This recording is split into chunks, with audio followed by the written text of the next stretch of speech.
સુરતના ડિંડોલી વિસ્તારમાં રામ બચ્ચન મોરિયાની હત્યા કરનાર પિતા પુત્રને ઝડપી પાડતી ડિંડોલી પોલીસ 2 દિવસ અગાઉ સુરતના ડિંડોલી વિસ્તારમાં આવેલ નવગામ ત્રિપાઠી હોસ્પિટલ પાસે રામ બચ્ચન મોરિયાની હત્યા કરવામાં આવી હતી, જેમાં હત્યા કરનાર આરોપીઓ કુંદન સુનિલ ચૌધરી અને સુનિલ ચૌધરી પિતા પુત્રને ઝડપી પાડવામાં ડિંડોલી પોલીસને સફળતા મળી છે. મૃતક રામ બચ્ચનના પિતા દ્વારા આરોપી કુંદન ચૌધરી સાથે વાતચીત કરવાની ના પડતા આ વાતની જાણ થતા કુંદન ચૌધરીને સુનિલ ચૌધરી ઉશ્કેરાઈ જતા મૃતક રામ બચ્ચનના ઘરે જઈ ધમાલ કરતા હાથાપાઈ થતા મામૂલી ઝઘડો હત્યામાં તબદીલ થયો હતો, જેમાં ડિંડોલી પોલીસને હત્યાની જાણ થતા ઘટના સ્થળ પર જઈ મૃતકના શવને પીએમ અર્થે ખસેડી હત્યા કરનારા આરોપીની શોધખોળ હાથ ધરી હતી, જેને ગણતરીના કલાકોમાં પકડી પાડી હત્યાનો ગુનો ડિટેક્ટ કરી હત્યા કરનારા આરોપીઓ વિરુદ્ધ કાયદેસરની કાર્યવાહી કરેલ છે.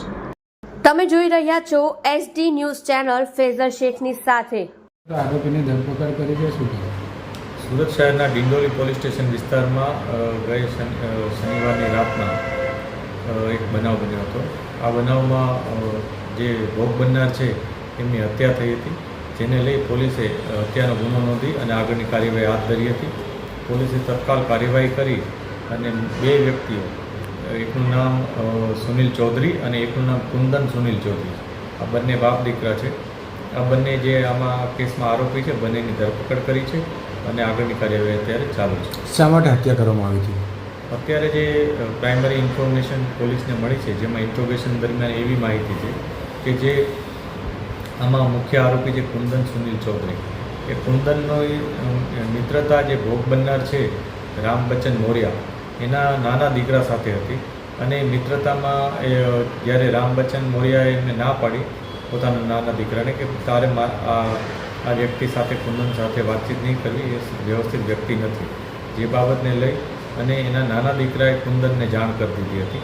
અને એ બાબતને લઈ અને એનો કુંદન એના સાથે ઝઘડો કરવા આવ્યો હતો અને એના નાના દીકરાને પોતાની સાથે લઈ જવા આવ્યો હતો. આ પ્રકારની પ્રાથમિક માહિતી પોલીસને મળી છે અને આ બધી બાબતો વેરીફાઈ અત્યારે કરી રહ્યા છે. કઈ રીતે આખી ઘટનાક્રમ કરવામાં આવી હતી હત્યા?